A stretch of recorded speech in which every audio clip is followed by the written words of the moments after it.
Muy bien. Bueno, hoy tenemos un video más, un salmo más. Es el salmo número 49. Este salmo que nos va a hablar de la insensatez de confiar en las riquezas. Hay mucha gente, muchos seres humanos que tienen una confianza ciega en su economía, en el materialismo, en su poder adquisitivo, viven solamente para lo material y es algo muy insensato porque lo material se va a terminar, lo material se va a acabar, no es eterno, pero las cosas de Dios son las que van a trascender aún esta vida. Entonces hay que tener un poco de conciencia y este salmo nos va a ayudar. Hace poco me tocó ministrarlo en una actividad de parejas y vamos a encontrar cosas muy interesantes en este salmo que sé que van a bendecir tu vida. Oíd esto, pueblos todos, escuchad, habitantes todos del mundo. Entonces, unas palabras que va a decir aquí es un salmo profético porque no está hablando solamente para Israel, para el pueblo escogido por Dios, sino para todo el mundo porque es una visión global, ¿no? Está rompiendo el molde de ese Dios nacional de Israel y lo está compartiendo con todo el mundo. Entonces hay que escuchar porque hay que atender lo que nos va a decir. No es un escuchad como si quieres, ¿no? Sino es un imperativo, un escucha esto porque te conviene.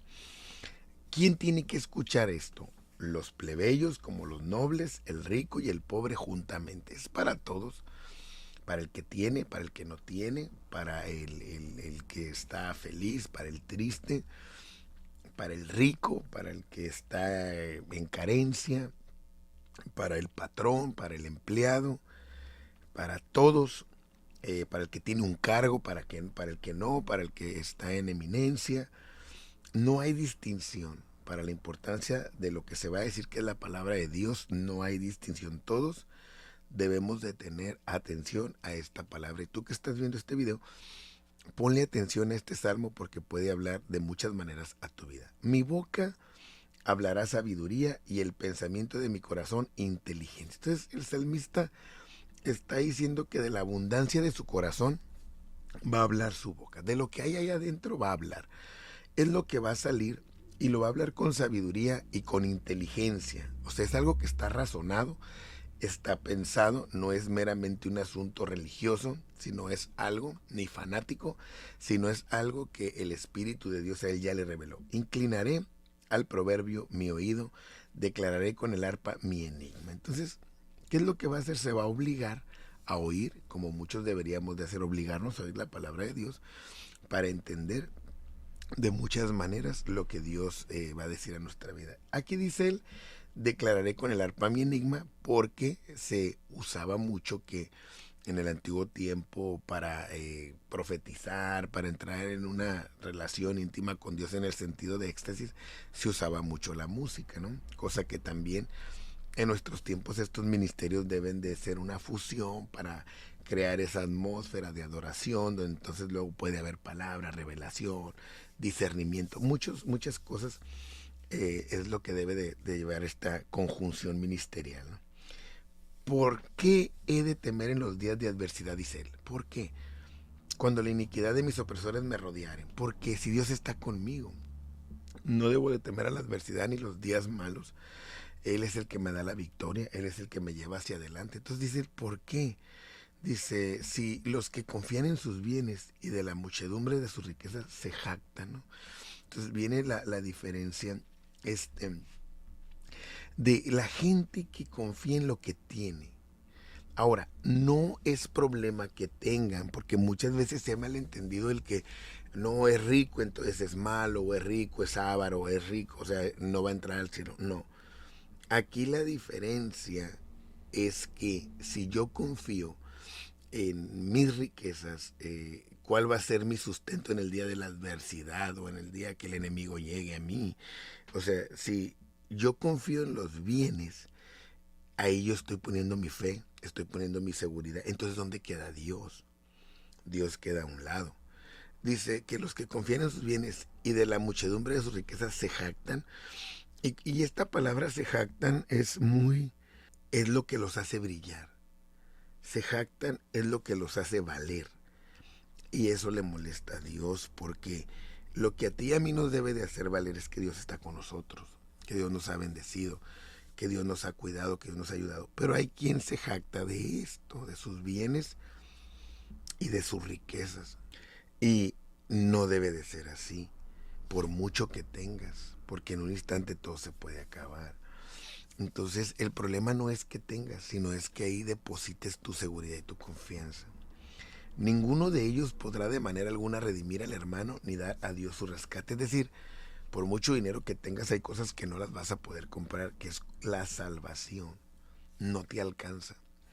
El agradar a Dios no alcanza con dinero. El estar bien con Dios no alcanza con dinero. Entonces, no puedes salvar a un familiar con dinero. Hay muchos movimientos donde se muere alguien y pagas para que su alma vaya al cielo. No es cierto eso. O que de alguna manera con dinero vas a recompensar. No es cierto. No alcanza el dinero. Así dice la Biblia. No puedes redimir. No puedes dar rescate por dinero. Entonces, ahí es donde tenemos que entender realmente el valor de las cosas. Si el dinero no me alcanza para todo, entonces yo no puedo dedicarle mi vida al dinero. No puedo dedicarle todas mis fuerzas a eso. Es importante el tener, porque es el que nos va a ayudar a adquirir cosas. Pero nuestra seguridad y nuestra confianza debe estar en Dios. Entonces, ese es mi consejo, que no le des toda tu fuerza al trabajo en ese sentido de que te esclavices y abandones la iglesia o la iglesia o tu don, tu ministerio, no lo ejerzas por dinero. Porque no nos va a alcanzar para salvarnos. Porque la redención de su vida es de gran precio y no se logrará jamás. O sea, lo más preciado que tiene un ser humano es la salvación. Y no vas a poder pagar ese precio. Porque viene de la mano de Dios. Y es lo más valioso que tenemos. Y luego dice el 9, para que vivan adelante para siempre y nunca vea corrupción. O sea, la vida eterna no la vamos a poder comprar así. No nos va a ajustar. Aunque llevamos 2 vidas. Y si nosotros le dedicamos tiempo a Dios, nunca vamos a ver corrupción. ¿En qué sentido? En el que la condenación no es para nosotros. Nos vamos a salvar después de la muerte, como dice el Salmo. Él nos seguirá guiando, pero hacia la vida eterna. Pero si en esta vida nunca le dimos tiempo, nunca le dimos honor, nunca le dimos el primer lugar, entonces Dios, ¿qué nos va a dar? Y esto es hasta lógica, ¿no? Pues verá que aún los sabios mueren, que perecen del mismo modo que el insensato y el necio, y dejan a otros sus riquezas. O sea, si tú mismo te estás dando cuenta que no hay diferencia, todos mueren. Entonces, ¿quién va a gozar de lo que tú trabajes? ¿Quién va a gozar de lo que tú sudaste? Otra gente. Bueno, quizás tu familia sí, pero ¿qué recompensa te va a dar Dios si no trabajaste para lo eterno? Su íntimo pensamiento es que sus casas serán eternas y sus habitaciones para generación y generación. Dan sus nombres a sus tierras. O sea, dice, el hombre está ensimismado, que se conforma solamente con tener él. Y, pues van a tener mis hijos y van a tener mis nietos y van a tener mis bisnietos. Y aquí está plasmado mi apellido, mi nombre, como los linajes, ¿no? O como antes, que a las ciudades le ponían nombres de los hijos, pero son insensatos, pues, porque piensan que va a ser eterno, pero no va a ser así. No va a ser así. Necesitamos elevar nuestro pensamiento a Dios. Mas el hombre, dice, no permanecerá en honra. Cuando habla de honra, habla de gloria, habla de resplandor. O sea, si tú te dedicas solamente a lo material y al trabajo, esa no es la honra que Dios tenía para ti. Aunque el trabajo es honroso, pero la vida espiritual, el servicio, los talentos, los dones.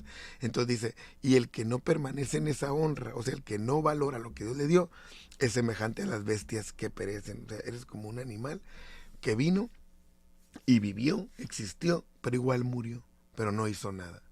Entonces, eso es lo que Dios nos está hablando en su palabra de una manera muy dura, dándole el realce y la importancia a lo espiritual y a lo eterno, al dedicarle tiempo a Dios, apartar tiempo para Dios.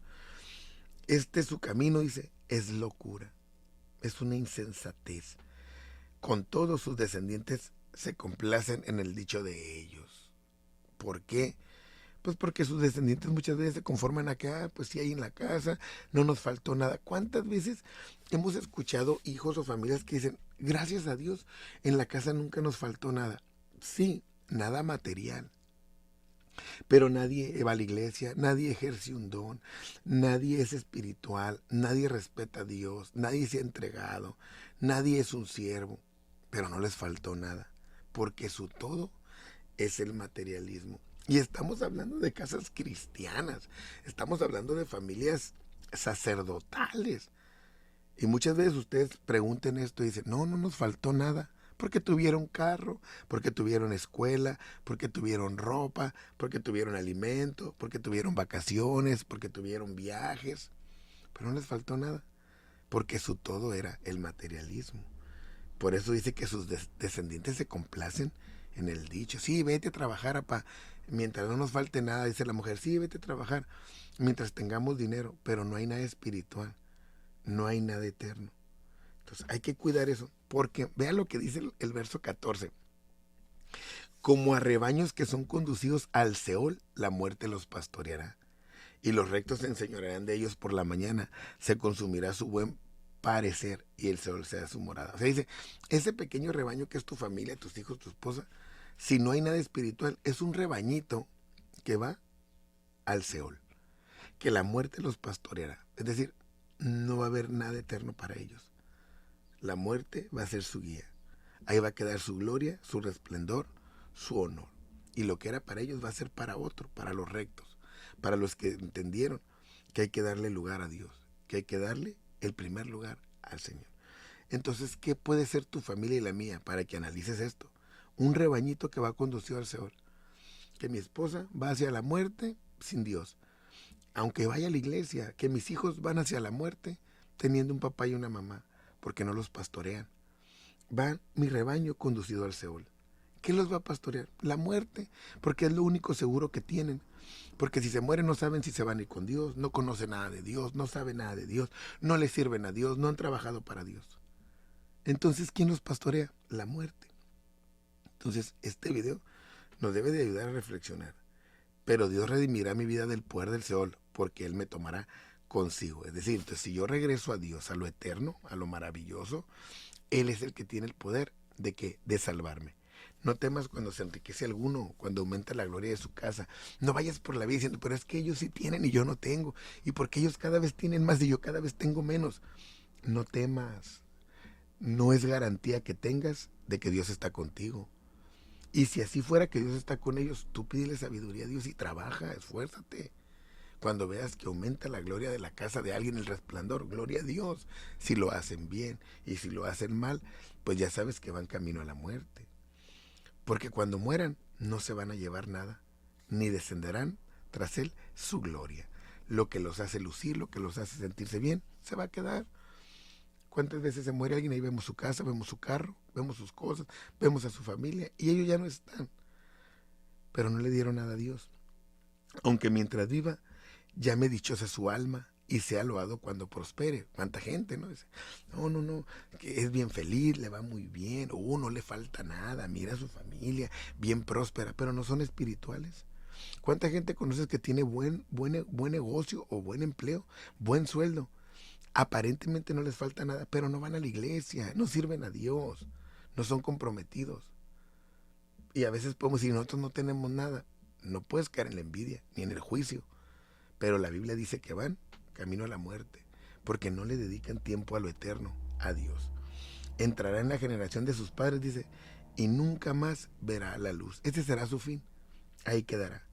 Y cierro este verso de este Salmo, verso 20, diciendo que el hombre que está en honra y no entiende, ok, todo el que nació en una casa cristiana, todo el que ha conocido a Dios, todo el que ha ido a la iglesia, todo el que se le ha predicado, todo el que llegó y se alejó, todo el que ha sabido bien de Dios, debe de entender que Dios puso una honra y que es que lo conozca. Y que es que un día le sirvió, un día ejerció, un día trabajó. Pero no entiende eso, o sea, no lo valora. ¿Sabes qué es para Dios? Nosotros a veces le decimos, anda frío, anda alejado, está batallando. Nosotros le decimos así. Hay que ayudarlo. Pero ¿sabes cómo le dice la Biblia? ese que no entiende la honra que Dios puso en sus manos, semejantes a las bestias que perecen. Es igual a un animal que no quiere usar su razonamiento para darle la gloria a Dios. Espero que este video te haga reflexionar y que sigas siguiendo esta cuenta de comentario de la Biblia, porque estamos hablando de historia y estamos hablando del tiempo de los reyes de Israel, del profeta Elías, y por ahí viene el profeta Eliseo. Bendiciones para todos y ánimo, Dios nos ayude.